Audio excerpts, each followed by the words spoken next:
39 years of being that boy's father. And it took him only 4 words to erase me. Don't come to our home anymore. We want peace. That's exactly what the text read. No, Dad. No, please. Nothing. Just a full stop at the end, like a door slamming shut in my face. I read it twice, standing in my kitchen with a mug of coffee going cold in my grip. Then I read it a 3rd time because part of me refused to believe Ethan had written it. My Ethan, the boy who used to fall asleep against my shoulder on long Sunday drives. I didn't know it then, but I was about to spend 6 weeks mourning a son who was still alive. Grieving a relationship that hadn't actually died, and resenting a boy who never sent me a single word of it. That's the kind of mistake that reshapes a man. I know, because it reshaped me. Welcome back. Pour your coffee, get comfortable, because in these stories, karma always finds the right address. Subscribe so you don't miss what comes next. My name is Walter Grant. I'm 68 years old. I've got a stiff hip from 3 decades on a factory floor, a solid marriage, and until that morning, I believed I had a son who loved me. My wife, Marilyn, found me sitting at the table, phone turned face down like it had bitten me. Walter, you've been sitting here 10 minutes. What happened? I slid the phone across without saying anything. I watched her read it. I watched her face do the thing faces do when they're fighting not to break in front of someone they love. He wants peace, she said slowly, like testing whether saying it out loud would soften it. It didn't. Peace from what, Walter? We didn't do anything. I don't know, Mayor. Call him. He said don't come to the house. He didn't say don't call. So I called. 4 rings, then voicemail. I tried again an hour later. Same thing. By day 3 the calls weren't even ringing anymore, straight to voicemail, instantly, the kind of instant that only happens when someone's blocked you. He blocked us, I told Marilyn, and my voice cracked on the word like I was 12 years old again. Maybe it's a phone glitch, she said. Maybe there's a setting. Maybe he dropped it in water. Marilyn. He blocked us. She didn't argue after that. She just sat across from me, and we didn't speak for a long, long while. 42 years of marriage teaches you when silence is the kindest thing you can give someone. Here's the thing about being a father for almost 4 decades, you build your whole identity around it without noticing. I wasn't just Walter Grant, retired shift supervisor, husband to Marilyn. I was Ethan's dad. The man who taught him to throw a curveball in the backyard till the streetlights came on. Who sat with him in the ER at 16 when he broke his wrist trying to skateboard down a hill he had no business attempting. Who drove 3 hours through sleet the year he graduated because his car died and he was too proud to call anyone but me.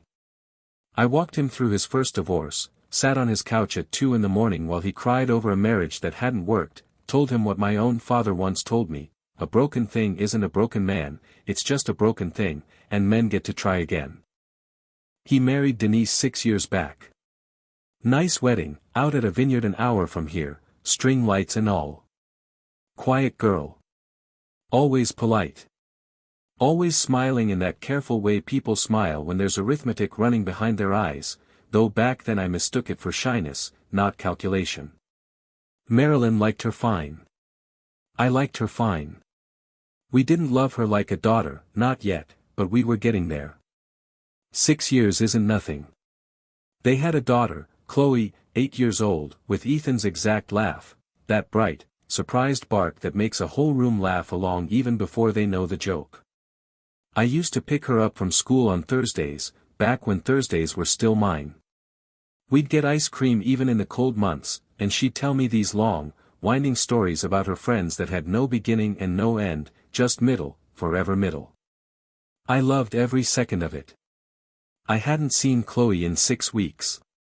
That was the part that actually hollowed me out, not the message, not the block, but knowing that somewhere, a little girl who called me grandpa was going to sleep every night without me in her world. And nobody would tell me why. Marilyn and I met at 19, at a roller rink that doesn't even exist anymore. I like to say I fell for her before I ever learned to skate backward, which is true, and which she still teases me about because I genuinely never learned. 42 years of marriage. 2 miscarriages before Ethan came along. 1 rough stretch in our 30s where I drank more than a man should, and she nearly walked. And then a long, slow climb back to something steady and good. We built our whole life on showing up for each other on the worst days, not just the easy ones. So when Ethan went silent, it wasn't only a son I was losing sleep over, it was the sense that everything I'd spent a lifetime building, this stubborn, imperfect, hard-won family, was coming apart in a way I couldn't even see the mechanism of, let alone fix it. Weeks 2 and 3, I did what every prideful old fool does. I stewed. Fine, I told Marilyn, pouring coffee I didn't even want. If he wants peace, I'll give him peace. Every last drop of it. I'm not chasing a grown man who doesn't want his parents around. You don't mean that. I do mean it. I didn't mean it. Marilyn knew I didn't mean it. But pride doesn't care what's true, it just wants somewhere to plant its feet, and mine had dug in hard. That week I wrote him a letter. An actual letter, pen and paper, something I hadn't done since I was courting Marilyn. Told him that whatever we'd done to hurt him, we were sorry, we loved him, and the door stayed open whenever he wanted it. Mailed it to his house. Never got a reply. I didn't know it then, but that letter sat unopened in a drawer of mail Denise had been quietly intercepting for months before I'd even written it. Bills, cards, anything with our return address, filtered out before it ever reached him. Week 3. Something happened that I still can't think about without my hands curling into fists. Diane was scrolling through photos a mutual friend had posted, some backyard cookout, string lights, the whole setup. And there was Ethan. There was Chloe in a little sundress. There was Denise's entire side of the family gathered around a table loaded with food. We hadn't been invited. We hadn't even been told it was happening. Marilyn saw the photos over Diane's shoulder that same night, and I watched something in her fold inward, quiet and complete, like a paper cup crushed in a fist. They threw a whole party, she said, staring at the screen. A whole party, Walter, and we weren't even a thought. Maybe it was last minute, I said, grasping. Look at the decorations. That's not last minute. That's planned. Invitations sent out days ahead, to everyone except us. I had no answer for her. I still hate remembering how small I felt that night, staring at a photo of my own son's backyard like a stranger peering through a fence. I tried other angles too, the kind of thing a desperate man tries once the front door's been nailed shut. I called Ethan's office once, feeling half ridiculous, and asked the receptionist to just let him know his father called. Nothing urgent, just checking in. She said she'd pass it along.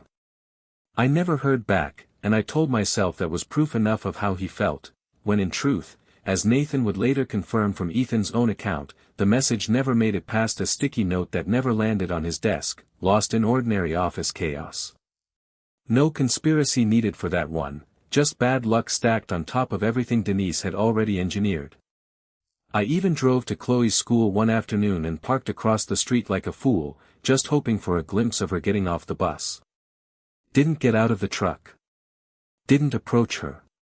Just watched her walk in with her backpack bouncing against her shoulders, and I cried harder in that parking lot than I had in years, over a granddaughter who was 30 feet away and further from me than she'd ever been in her life. By week 4, Marilyn had started crying at odd hours, doing dishes, crying, folding laundry, crying.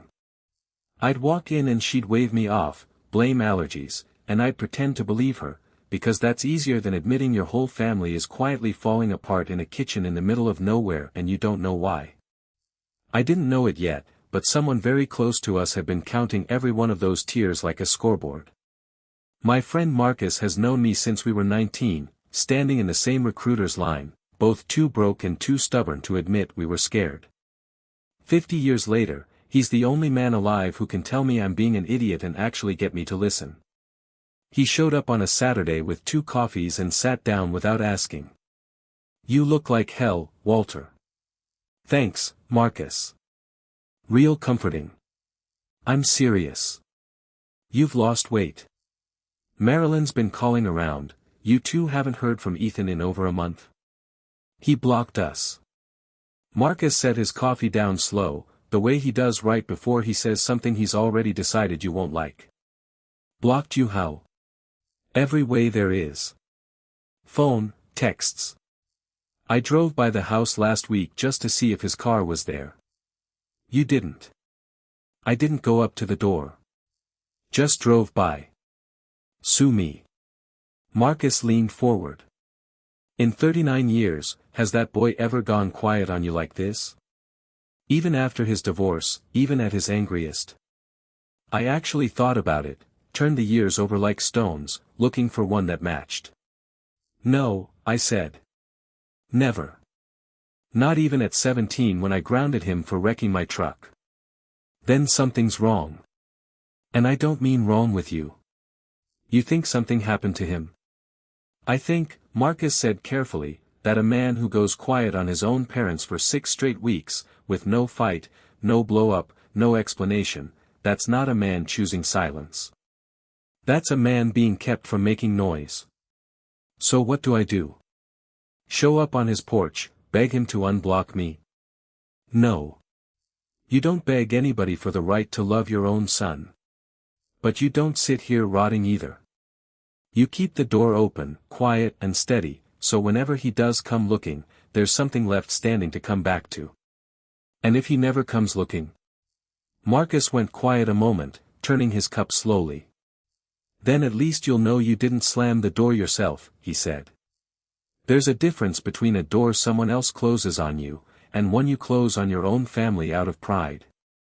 I watched a cousin of mine do the second one over money, years back. By the time he wanted to open it again, there wasn't anybody left standing on the other side. Don't be him." I thought about that a long time after Marcus left, lying awake beside Marilyn, staring at a ceiling I'd stared at for 30 years, wondering what version of Ethan actually existed on the other side of that silence. I didn't know it yet, but Marcus was about 3 weeks ahead of me in figuring out what that something actually was. Here's where I have to back up, because if I don't tell you what I didn't know then, none of what comes later will make sense. Denise had spent close to 4 years building something so quiet, so patient, nobody in our family noticed it happening, not all at once, one brick, one message at a time. It started small, the way these things always do. A missed dinner here. A cancelled visit there. Always a reasonable excuse. Ethan's swamped. Chloe's got a cold, better not risk it. My mom's in town, maybe next month. Nothing you'd ever flag on its own, just enough sand in the gears to slow everything a degree at a time, so slowly that by the time you noticed the direction you were traveling, you were already lost. Then it got specific. Messages that looked like they came from Ethan but didn't. Messages that looked like they came from us but never reached him. A blocked number here, a delivered but not read there, engineered, not accidental. She had access to both phones. She was the one who managed the family calendar, as she liked to call it. The one who set up the shared cloud accounts. The one who always happened to be nearby whenever a phone needed unlocking for some small, reasonable task. She had our number and his contacts saved under her own careful edits. It's a horrifyingly simple thing, when you have someone's trust, to quietly redirect the whole flow of a family's love until everyone believes the silence is somebody else's fault. I didn't know any of this yet. Sit with that, because I sat with it a long time myself. For 6 weeks I resented a version of my son that Denise had built brick by brick, while the real Ethan sat 40 minutes away wondering why his own parents had gone cold on him. Looking back now, with everything Nathan eventually recovered, I can name the moments I should have caught. The year Chloe turned 4, we were told the party got moved up a day. By the time we learned the real date, it had already happened, small and quiet, just the 3 of them. The year after, Marilyn mailed a birthday package 2 weeks early to be safe, and Denise later mentioned, almost offhand, that it must have gotten lost in the mail. Except Nathan found a message to her sister that same week saying she'd held onto Marilyn's box until after the party so it wouldn't clash with the theme. A grandmother's love, held hostage over party decorations.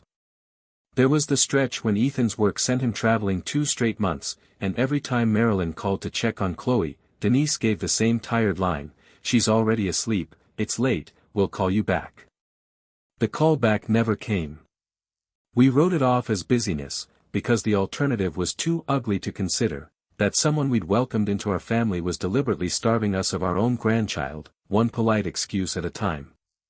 The worst one, the one that still keeps me up some nights, was the Christmas Eve Denise told us Chloe had a stomach bug and they'd be staying home. We found out later, from an old photo Diane spotted on a distant cousin's page, that they'd spent that Christmas Eve at Denise's parents' place instead, 3 hours away. No stomach bug in sight. Chloe grinning in a red dress under somebody else's tree. That's the cruelty of a well-built lie, it doesn't announce itself. It just quietly rearranges your whole life around an absence you've been trained to accept as ordinary, until one day that absence turns out to have had a name all along. Week 5. Marilyn's sister Diane called. Diane doesn't mince words, never has. The kind of aunt who'll tell you your haircut is bad and mean it kindly. Divorced twice, remarried once, learned the hard way to trust her gut over anybody's smile. "Walter, I saw Denise at the grocery store." "Okay." She looked at me like she didn't want to be seen. Then she said something strange. "What did she say?" "She said, tell Marilyn we're doing just fine without the drama." I stood there holding the phone, something cold sliding down the back of my neck. "There isn't any drama, Diane. There's nothing. That's the whole problem." "Well, somebody's telling a story, and it isn't you. You want my opinion? When have you ever waited for me to ask?" Funny man. "My opinion is you go over there today. Knock on the door yourself. Enough sitting around waiting on an explanation that isn't coming." He said don't come to the house. He apparently also called you too, drama. And I don't believe that boy has ever used that word about either of you in his life. "Walter, go." I didn't go that day. I wish I had. Pride's a slow poison, and mine still had a few days left to run. "You're being stubborn," Diane said before we hung up. "I know it. And you're going to keep being stubborn until something forces your hand." "Probably." "Fine. Then I'll do some digging myself. I've still got Denise's mother's number from that baby shower years back.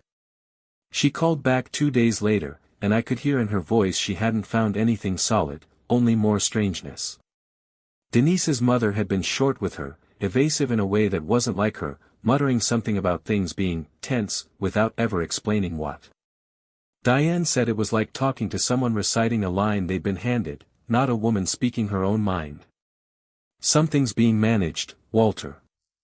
I don't know what yet, but somebody's controlling what people are allowed to say. That's not normal family friction. That's a strategy." I didn't know it yet, but Diane had just handed me the first loose thread of a rope that was about to unravel 4 years of Denise's careful performance. I want to tell you about the morning everything cracked open, because I've replayed it so many times it's practically branded into me. Still early, dark enough the porch light hadn't clicked off. I'd made coffee out of habit more than hunger, I hadn't had much appetite for a month. Standing at the window, I heard it. A knock. Not the doorbell, a knock, fast and uneven, the kind that comes from a hand that's shaking. I looked at Marilyn. She looked at me. "Don't answer it," I said, some old instinct rising. Could be anybody. But I already knew. Some part of a father always knows his own son's knock, even through weeks of silence, even through a door. I opened it and there he was. Ethan, 39 years old, standing on my porch in the gray early light, eyes red-rimmed, jacket buttoned wrong like he'd dressed in the dark and hadn't noticed. "Dad," he said, and his voice broke clean in half on that one word. "Dad, I didn't send that message." I swear to God I never sent that message. I stood there staring at my son, feeling something in my chest that was the exact opposite of relief. Because if he hadn't sent it, somebody else had spent 6 weeks pretending to be him, somebody else had spent 6 weeks watching us suffer. And I already had a name in my head before he said another word. "Come in," I said. "Sit down. Tell me everything, from the start." I didn't know it yet, but everything was going to take all morning, and it was going to be far worse than I imagined. Ethan sat at our kitchen table, the same one he'd done homework at as a boy, the same one he'd cried at after his first divorce, and put his face in his hands. "I found your missed calls on an old phone backup 2 nights ago," he said. 15 calls, Dad. 15. I never saw a single one come through on my real phone. How's that possible? Because Denise set up call forwarding on my line 8 months ago. Told me it was for work efficiency, client calls should route through a shared number she'd monitor so I wouldn't get distracted on site. I trusted her. Why wouldn't I? She's my wife. Marilyn's hand found mine under the table and gripped hard enough to hurt. She forwarded our calls somewhere she controlled, I said slowly, and blocked the number after. On my end it just looked like silence, Ethan said. Like you two had gone quiet. She told me, God, she told me you'd said things she didn't approve of, about how we were raising Chloe. That Chloe would be better off without so much interference from grandparents who didn't respect boundaries. Marilyn made a sound I'd never heard from her before, not quite a sob, something raw. I never said that, she whispered. Ethan, I would never. I know that now, he said. But for months, Mom, I believed it, because she showed me screenshots. Messages that looked like they came from Dad's number. My jaw tightened until it ached.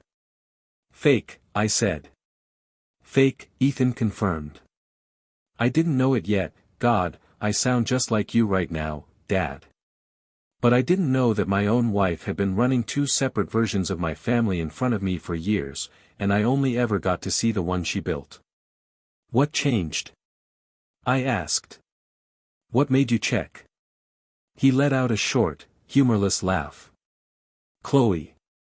Last week, out of nowhere over breakfast, she asked me why Grandpa doesn't love her anymore. I told her that wasn't true, that you loved her more than anything. And she said, then why did you tell him not to come see us? I never said that, Dad.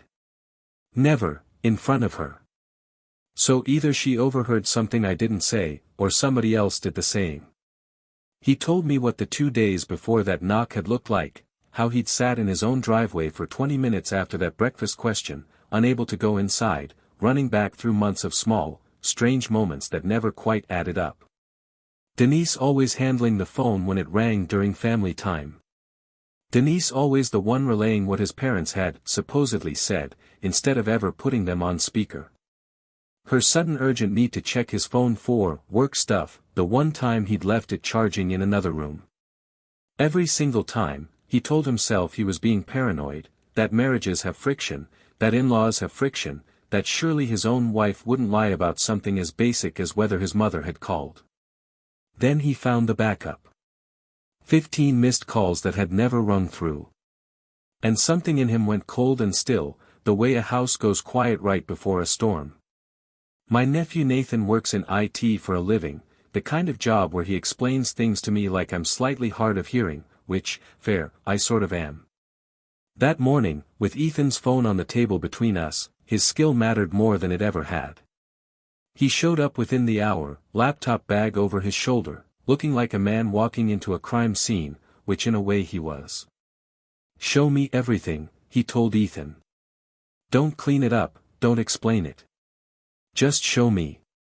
Ethan handed over both phones, his, and, after some very tense negotiating I won't detail, Denise's old device too, the one she'd supposedly upgraded away from 2 years back but had actually kept, tucked in a drawer she thought nobody knew about. Nathan worked in near silence for almost 40 minutes. Marilyn made coffee nobody drank. Marcus, who I'd called the second Ethan walked in, sat on our porch with his arms crossed like a man watching a courtroom, muttering things under his breath I was glad I couldn't quite hear. "Talk to me, Nathan," Ethan finally said. "What are you seeing?" "Patience," Nathan said, eyes still on the screen. "This isn't the kind of thing you rush. Miss something going too fast, you lose it. Can you actually prove any of this holds up?" Ethan asked at one point, leaning over his shoulder. "Not just, this looks weird." "Prove it." "Metadata doesn't lie the way people do," Nathan said, not looking up. "A real text carries a timestamp baked into the system, tied to the carrier and the device. A screenshot of a fake conversation doesn't have that, it's just a picture of words arranged to look right. I can pull the actual message logs from the backup and compare them against the screenshots she showed you. If a screenshot claims a message was sent at a certain time and the real system log shows nothing at that time, that's not interpretation. That's fact. And you're finding gaps." "I'm finding gaps everywhere, Ethan. Whole days where the doctored screenshots show conversations that never happened anywhere in the real message history. Not subtle once you're looking at raw data instead of a photo of a screen." 10 more minutes crawled by. Then Nathan sat back, and his face told us everything before he said a word. "There's a lot here," he said. "Deleted threads recovered from local backup. A contact saved as, Dad, do not answer. Auto-silenced, auto-blocked incoming calls from your real number going back 14 months, Uncle Walter. And a whole folder of doctored screenshots, dated across almost 2 years." "Doctored how?" Marilyn asked, voice tight. "Cut and paste text bubbles. Font matches are close if you're not looking hard, but the timestamps don't line up with the actual metadata. Somebody built fake conversations that never happened and saved them like trophies, ready to show anyone who asked questions." Ethan put both hands over his face. "For years," he said, muffled. "She's been doing this for 4 years. There's more," Nathan said, quieter now. He pulled up another folder, scanned documents this time, not screenshots. "Looks like doctor's notes. Excuses for why Chloe couldn't make visits. Stomach bug, ear infection, fever, over and over, across 2 years. She was sick that much?" Marilyn asked, already suspicious before she finished the sentence. "That's the thing," Nathan said. "I cross-referenced the dates against Chloe's actual pediatrician records." Ethan pulled them up through the patient portal. "Half these sick days don't match any real appointment or diagnosis. Formatted to look official, but there's no visit, no billing code, nothing. As far as the medical record's concerned, Chloe was healthy on every single one of those dates." Ethan stared at the screen like it had physically struck him. "She faked medical excuses for 2 years to keep my own daughter away from her grandparents." "It goes one layer deeper," Nathan said. "There's a note here to her sister from around the same time. Sick days work better than plans falling through. Fewer questions." She wasn't improvising this, Ethan. She was refining the method. Nobody said anything for a long moment. Even Marcus, arms crossed on the porch, unfolded them slowly, like the weight of what we were hearing needed somewhere else to go. We found the group chat next, a backup Denise had never fully wiped, running between her and her sister across nearly 2 years. Nathan read pieces of it aloud, and I watched my son's face go pale, then red, then a color I don't have a word for. Told Ethan his parents said Chloe's better off without the interference. He believed it. Working perfectly. His mom's been calling non-stop. Blocked her for good this time. One less headache. Ethan thinks it's mutual distance. Easier that way. Fewer questions. Ethan read the last one himself, voice shaking so badly he could barely get it out. "If I play this right, it's just us 3. No outside noise, no interference. Just our family. Our family," he repeated, like the words tasted rotten. She wanted it to be just her, me, and Chloe. No grandparents, no aunts, no uncles, just her controlling every relationship I had left. I asked Nathan whether her sister had known the full scope of it, or just thought she was hearing exaggerated in-law friction. Hard to say for sure, he said, but there's a message here from months back. Are you sure this is a good idea? Feels like a lot. Denise never answered it. Just moved the conversation along. Even her own sister had doubts, Marilyn said quietly, and she still didn't stop. Marcus, who'd been quiet this whole time, finally spoke. That's not love, son, he told Ethan. That's a cage with good lighting. I didn't know it yet, but that line was going to be the one thing Ethan repeated to himself, over and over, every time some old habit of loyalty tried to talk him into giving Denise one more chance. Denise came home from wherever she'd been, her mother's, she claimed, though none of us trusted anything with the word "claimed" attached to her name anymore, to find her husband, her father-in-law, her mother-in-law, and her husband's cousin sitting in her living room with 2 phones, a laptop, and 4 years of evidence spread across the coffee table like a losing hand of cards. She stopped in the doorway. I watched her face run through 6 expressions in 2 seconds, surprise, calculation, something close to fear, and then, infuriatingly, poise, like she still believed she could talk her way out. Ethan, honey, what is this? Don't, he said. His voice was lower than I'd ever heard it. Don't honey me right now, Denise. I have your sister's messages. I have the call forwarding logs. I have the fake screenshots you kept like trophies. For years, Denise. For years you've been rerouting my entire family without me knowing. Her composure cracked at the edges. I did it for us, she said. For Chloe. Your mother was always so overbearing, always inserting herself. My mother, Marilyn said, standing so fast her chair scraped the floor, asked to see her granddaughter twice a month. That's not overbearing, Denise. That's grandparenting.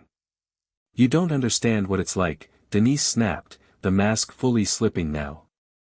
Always someone else's opinion in every decision, always feeling like I had to compete with his mother for space in his life.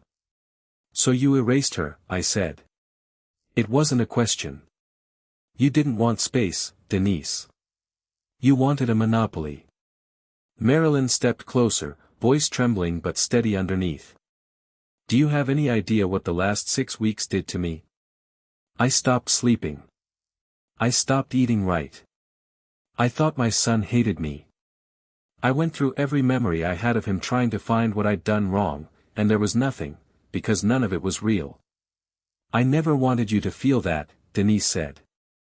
You engineered me to feel that, Marilyn shot back. There's a difference between an accident and a design. And what you built was a design. Marcus, arms still crossed, spoke from the corner. You know what gets me most? It's not even the phones, anybody desperate enough can figure out how to block a number. It's the birthday packages. It's the Christmas Eve. For years of small, specific cruelties, each one picked carefully enough that no single one would ever look like proof on its own. That takes patience, Denise. That takes real, sustained effort. You didn't stumble into this. You worked at it. That's not fair. Fair, I said, my own voice shaking now, not from grief but from something colder. You want to talk to me about fair? My wife cried in this kitchen for 6 weeks because she thought her son hated her. My son stood on my porch this morning looking like his whole life had come apart in his hands. Chloe asked her father why her grandfather stopped loving her. You did that. Every bit of it. And you're going to stand there and talk to me about fair. Denise didn't answer. There isn't a good answer for that. Ethan didn't raise his voice, and I want that on record, because it says more about my son than any amount of shouting could. He looked at her a long moment, doing the thing I imagine every person eventually has to do, weighing the whole shape of a marriage against one undeniable fact, and watching the shape lose. You know the worst part, Denise? It's not even the screenshots or the doctor's notes. It's that I used to defend you. When Diane made some offhand comment about you being, a lot, I told her she didn't know you like I did. When my mother gently asked if we were okay, I told her everything was fine, better than fine, because that's what you told me to believe. I spent 4 years being your alibi without even knowing it. Ethan, I'm not finished. Something in his voice made even Denise go still. I used to think love meant giving somebody the benefit of the doubt no matter what. I don't think that anymore. I think love means trusting that the person beside you isn't quietly building a case against everyone you're supposed to love. You never gave me that. Not once, not for one single day of our marriage. I want you out, he said quietly. Tonight. I'll pack a bag myself if I have to. But you are not spending another night under this roof pretending you didn't do this. Ethan, think about Chloe. I am thinking about Chloe, he said, and this time his voice rose, once, sharp as a struck match. I'm thinking about every visit to her grandparents you stole from her. Every birthday call you blocked. Every relationship you decided she wasn't allowed to have because it didn't fit your version of our family. Don't you dare use my daughter to defend what you did to her. Denise's eyes filled, but honestly, none of us in that room felt an ounce of sympathy. For years of quiet, deliberate cruelty doesn't get forgiven by tears at the finish line.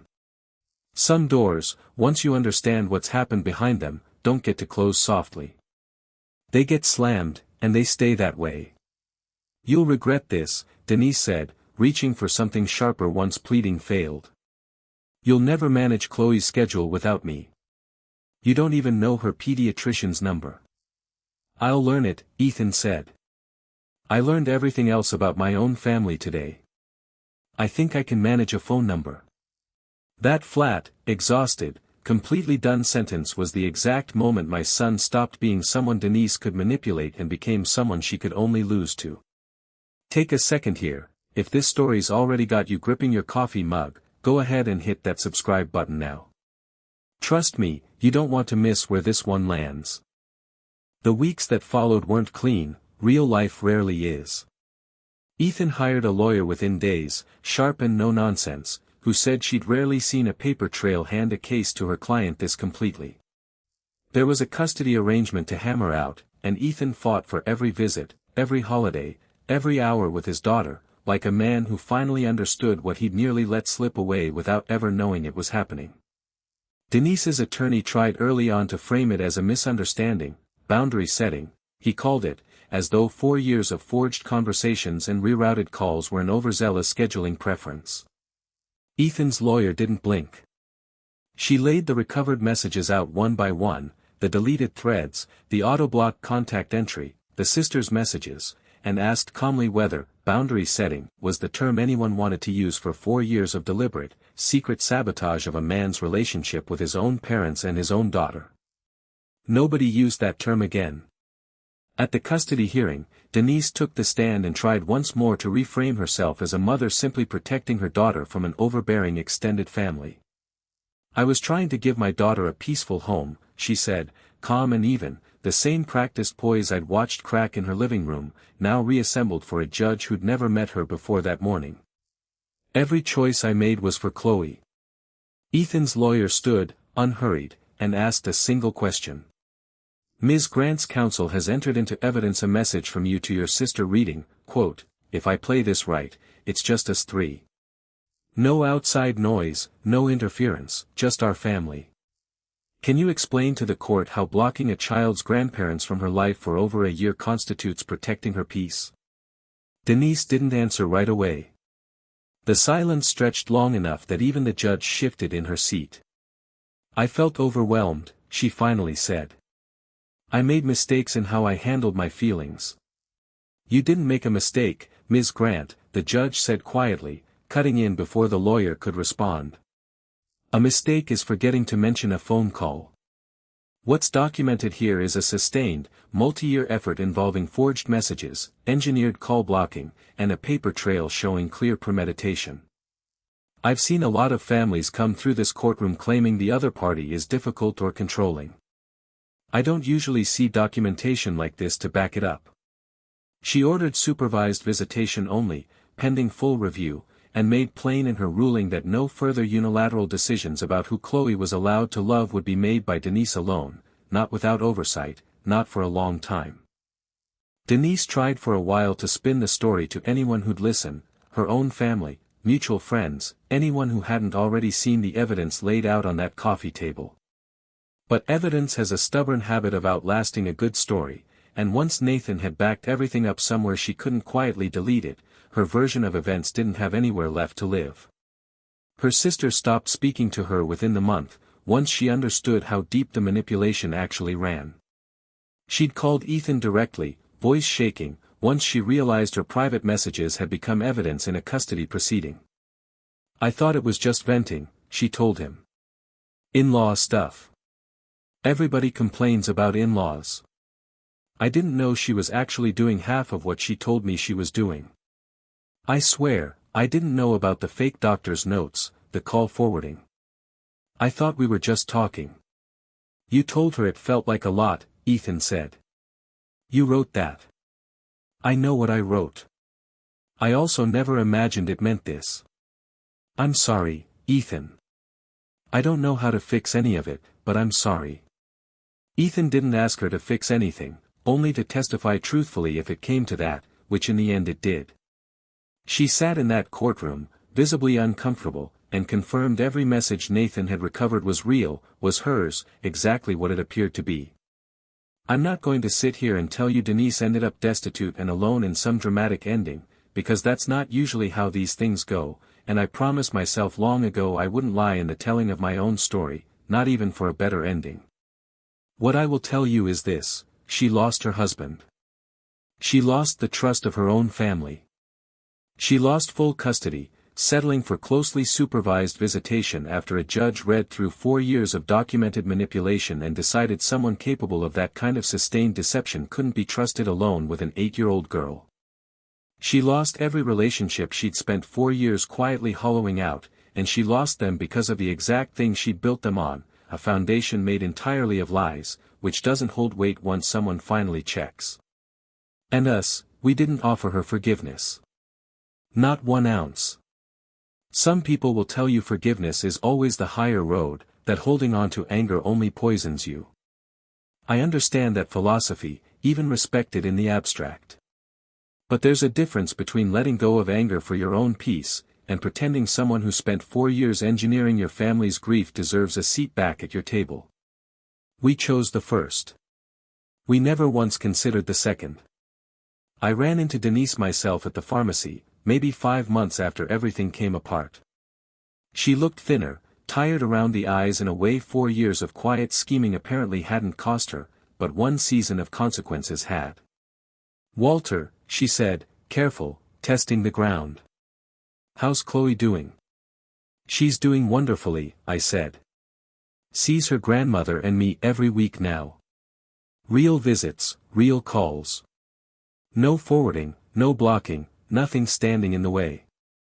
Something flickered across her face, not quite shame, not quite anger, something in between that never fully landed. "I never meant for it to go that far." "You meant for every single step of it," I said. "That's the part you still don't understand, Denise. Nobody accidentally forges 4 years of screenshots. Nobody accidentally sets up call forwarding to a number they control. You built every piece of this on purpose, brick by brick. The only thing that changed is we finally saw the blueprint." I didn't wait for a response. Paid for my prescription and walked out, and for the first time in a long while, I felt entirely at peace with a door I'd chosen to leave shut. Marilyn put it best one evening months later, when a well-meaning neighbor asked if we thought we'd ever make peace with Denise for Chloe's sake. "We already have peace," Marilyn said. "It just doesn't include her anymore. That's not the same as war. That's just the truth once you take the lies out of it. The first time we saw Chloe after everything came apart, it was at a supervised family therapist's office, a neutral room with soft chairs and a box of tissues nobody in our family wanted to need. She ran straight at me the second she walked in, faster than an 8-year-old probably should run indoors, and wrapped both arms around my waist so tight I nearly lost my footing. "Grandpa, why didn't you come see me?" she asked, muffled against my shirt.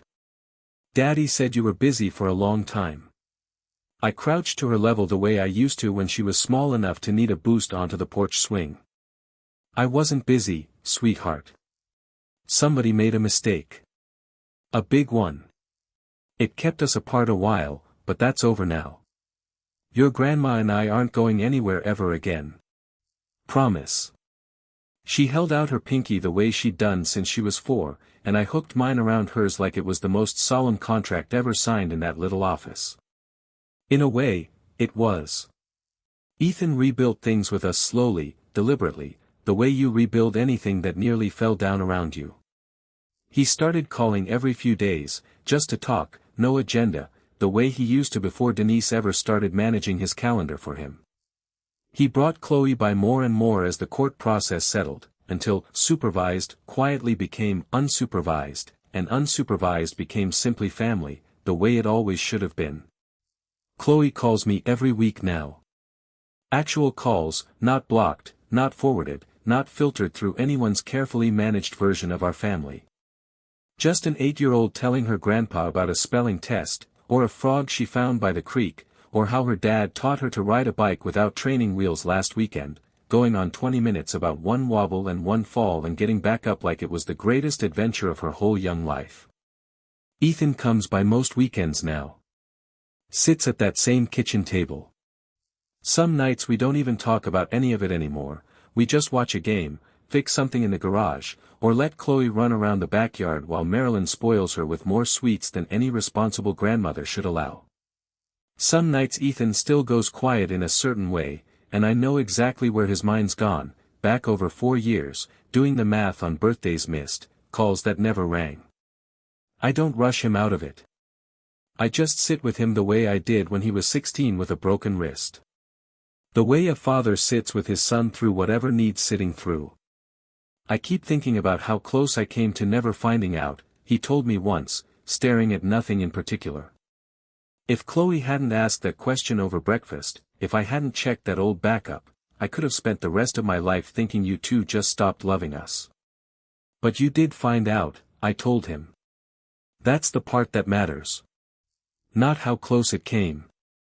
How it ended. Chloe's 9th birthday landed on a Saturday, and we spent the whole afternoon in our backyard, the same one Ethan grew up running around, the same one I still mow every weekend even though my hip complains about it something fierce. Diane came. Marcus and his wife came. Nathan showed up late, laptop bag still slung over his shoulder out of pure habit, and Chloe made him promise to teach her computer stuff when she's older. He promised, and I believe he meant it. At one point, Marilyn found me sitting off to the side, watching Chloe chase Ethan around the yard, both of them laughing that same bright, surprised bark. She sat beside me without saying anything for a while. We almost lost all of this, she finally said. We didn't, though. No, she agreed. We didn't. She rested her head on my shoulder the way she used to back at that roller rink 40-some years ago, and we watched our son and our granddaughter chase each other in circles until neither of them had breath left to laugh with, only breath left to fall onto the grass, side by side, staring up at a sky that had nothing at all to do with the lies that once tried to steal it from us. You did good, Walter, Marilyn said quietly. We did good, I told her. All of us. Every last one who refused to let a lie decide who this family gets to be, and refused just as firmly to ever let it back in through the same door it once used to walk out with everything we loved. Last winter, the first full holiday season after everything settled, Ethan asked if he and Chloe could stay the whole week with us instead of splitting time the way custody arrangements usually go. Denise's supervised days had fallen earlier that month, brief, formal, and from what Ethan tells me, mostly quiet on her end now. No more spinning, no more excuses. Just a woman sitting across a table from her daughter under someone else's watchful eye, living inside the shape of the consequences she built for herself. Our house was loud that week, in the best possible way. Chloe strung lights around the porch with Marilyn, insisting on a very particular, very lopsided pattern that Marilyn let her have entirely her own way. On the last night before Ethan and Chloe headed home, I sat on the porch step with my granddaughter while she pointed out constellations she'd half invented herself, confident and completely wrong about every single one.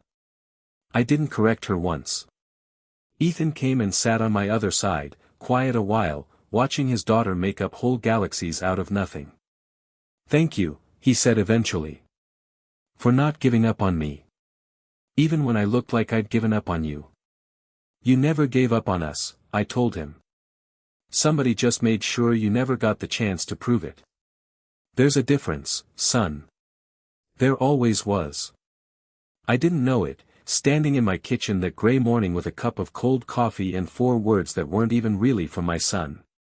"Don't come to our home anymore. We want peace." The peace I actually wanted had never been missing at all, it had just been stolen quietly, one blocked call at a time, by somebody who mistook control for love and thought nobody would ever notice the difference. It took 6 weeks, one shaking knock on a porch door, and a nephew who's good with computers. But we noticed. And when it mattered most, my son didn't choose peace built on lies. He chose the truth, even when it cost him everything he thought his life was built on.